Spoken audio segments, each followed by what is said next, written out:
Crypto market एक ऐसी पहेली जैसा है जिसे जितना भी सुलझाने की कोशिश कर लो वो जल्दी किसी को समझ में नहीं आता। और इसीलिए हम अपने इस YouTube चैनल ग्लोबल राशिद पर डिफरेंट क्रिप्टो प्लेटफॉर्म्स और क्रिप्टो करेंसीज को समझकर आप सभी को डिटेल्स में एक्सप्लेन करने की कोशिश करने वाले हैं, वो भी बिल्कुल सिंपल वे में, जिससे आप क्रिप्टो मार्केट और क्रिप्टो करेंसीज को आसानी से समझ पाए कि यह सिस्टम आखिर काम कैसे करते हैं और कैसे आप इस सिस्टम में एंटर कर सकते हैं। आज के इस वीडियो में मैं आपको एक और ब्लॉकचेन क्रिप्टो प्लेटफॉर्म के बारे में बताने जा रहा हूं और इस प्लेटफॉर्म का नाम है एप्टोस। एप्टोस क्या है और ये कैसे काम करता है जानने के लिए आप वीडियो में बने रहिए। अगर आपको इंफॉर्मेशन वैल्यूएबल लगती है तो अभी ग्लोबल राशिद को सब्सक्राइब करके बेल नोटिफिकेशन को जरूर ऑन कर लेना। और दोस्तों, जो हमारा मेन चैनल था जिसके ऊपर लगभग 2000 वीडियोस थे, जो कि इंडिया का सबसे पहला क्रिप्टो यूट्यूब चैनल था, वो कॉपीराइट स्ट्राइक की वजह से यूट्यूब से जो है वो रिमूव हो चुका है। तो अब हमारा ये न्यू चैनल है। ज्यादा से ज्यादा अपने फ्रेंड्स और फैमिली के साथ में इस चैनल को जरूर शेयर कीजिएगा ताकि दोबारा हमारे जो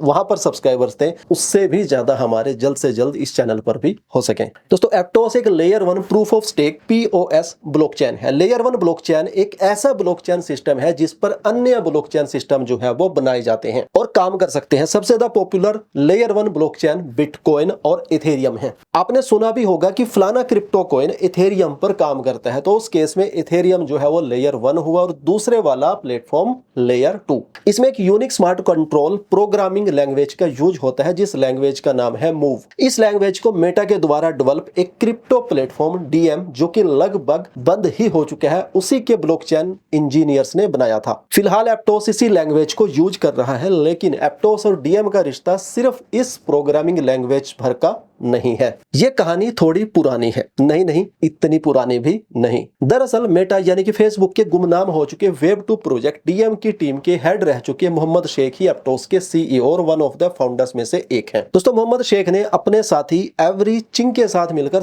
3 साल की कड़ी मेहनत के बाद एप्टोस को लॉन्च किया था। ये दोनों ही पहले DM पर काम कर रहे थे, लेकिन जब जनवरी 2022 में DM प्रोजेक्ट के डिसकंटिन्यू होने की घोषणा हुई तो उसके बाद इन दोनों ने मिलकर एप्टोस लैब को शुरू किया। स्टार्टिंग से ही एप्टोस का पर्पस मेन स्ट्रीम Web3 के अडॉप्शन में कंट्रीब्यूट करना है। इन्होंने डेप्स पर आधारित एक ऐसा इकोसिस्टम जो है वो डेवलप किया है जिसमें रियल वर्ल्ड यूजर्स की प्रॉब्लम को समझा जा सके। इसमें ट्रांजैक्शंस के लिए पैरेलल एग्जीक्यूशन टेक्निक का यूज किया जाता है जिसकी मदद से ये एफिशिएंटली थियोरेटिकल ट्रांजैक्शंस हैंडल कर पाते हैं और 1 सेकंड में लगभग 1.5 लाख ट्रांजैक्शंस करने में सक्षम है। एप्टोस ब्लॉकचेन की नेटिव करेंसी APT है और ज्यादातर क्रिप्टो करेंसीज की तरह इसकी भी सप्लाई 1 बिलियन टोकन है। वैसे शुरू में तो एप्टोस को 2022 में क्रिप्टो मार्केट में उतार चढ़ाव का सामना करना पड़ा क्योंकि 2022 में डाइसेस्टर्स और बैंकरप्सीज के चलते मार्केट काफी डाउन रहा और ऑब्वियसली उसका असर मार्केट में नए उतरे एप्टोस को भी झेलना ही था। लेकिन 2023 में एप्टोस ने जो कमबैक किया वो शायद किसी ने एक्सपेक्ट नहीं किया था। दोस्तों, अब हम जानेंगे कि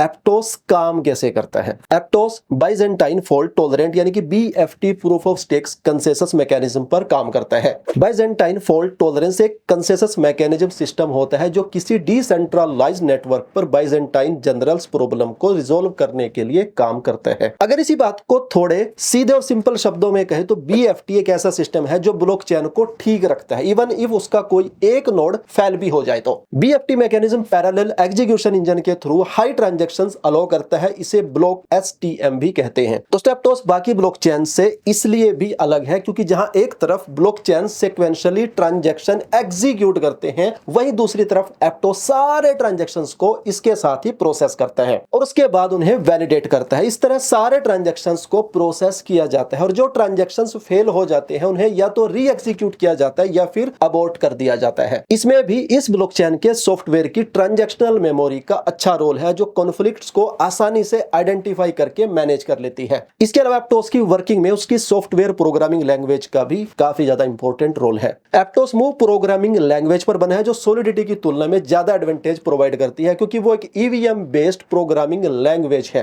एप्टोस का उद्देश्य डेप्स का एक ऐसा इकोसिस्टम तैयार करना है जो कि रियल वर्ल्ड यूजर्स की प्रॉब्लम्स को सॉल्व करे और साथ ही साथ Web3 के मेन स्ट्रीम एडॉप्शन को भी प्रमोट करे। इसके अलावा एप्टोस के फास्ट ट्रांजैक्शन करने की क्षमता होता और पैरेलल एग्जीक्यूशन इसे उन एप्लीकेशंस के लिए सुटेबल बनाते हैं जिन्हें फास्ट और एफिशिएंट ट्रांजैक्शंस की जरूरत है। जबकि इसकी smart contract programming language move ये अलो करती है कि इसमें कॉम्प्लेक्स और सिक्योर्ड स्मार्ट कॉन्ट्रैक्ट्स बनाए जा सकें। इतना ही नहीं दोस्तों, एप्टोस की हॉरिजॉन्टल थ्रूपुट स्केलेबिलिटी इसके यूजर्स को बेहतर यूजर एक्सपीरियंस भी प्रोवाइड करवाती है। एप्टोस की इन्हीं सब खूबियों के चलते वो एक वाइड रेंज ऑफ ऑडियंस को अट्रैक्ट करता है। एप्टोस वर्सेस इथेरियम, इसको समझते हैं। दोस्तों, इथेरियम दूसरी सबसे पॉपुलर क्रिप्टो करेंसी है, जबकि एप्टोस मार्केट में एक नया दावेदार है, लेकिन इसके बावजूद बहुत से लोग इसे नेक्स्ट इथेरियम का नाम भी दे रहे हैं। तो क्या एप्टोस इथेरियम को बीट कर सकता है? दोस्तों, अगर टेक्नोलॉजी की बात करें तो एप्टोस डेफिनेटली इथेरियम को बीट करता है, क्योंकि इसमें फास्टर ट्रांजैक्शंस भी है। इसकी ट्रांजैक्शन फीस भी जो है काफी ज्यादा कम है इथेरियम के कंपैरिजन में। लेकिन दूसरी तरफ देखा जाए तो लंबे समय से मार्केट में होने की वजह से इथेरियम ज्यादा सिक्योर और डिसेंट्रलाइज्ड है और इसमें नंबर ऑफ वैलिडेटर्स भी एप्टोस की तुलना में काफी ज्यादा है। फिलहाल तो दोनों के अपने अपने सिग्निफिकेंस है, लेकिन अगर आप चाहते हैं कि हम एप्टोस और इथेरियम के कंपैरिजन पर एक डिटेल वीडियो बनाएं तो कमेंट करके जो है वो जरूर बताइएगा। ये था एप्टोस का फंडामेंटल एनालिसिस। एप्टोस टेक्निकल एनालिसिस का डिटेल चार्ट अगर आपको देखना है तो हमारे YouTube channel global Rashid family पर मिल जाएगा। क्या बेस्ट बाइंग जोन है, क्या टारगेट रहेंगे, उसके लिए हमारा जो ऑफिशियल टेलीग्राम चैनल है ग्लोबल राशिद फैमिली, उसको भी ज्वाइन कर लेना। लिंक आपको डिस्क्रिप्शन में और कमेंट सेक्शन में मिल जाएगा। उम्मीद करता हूं वीडियो आपको जरूर पसंद आई होगी। लाइक करके कमेंट करके बताइएगा। अगर आपके कोई सजेशन है या फिर क्वेश्चन है वो भी जरूर कमेंट कीजिएगा। Thanks for watching.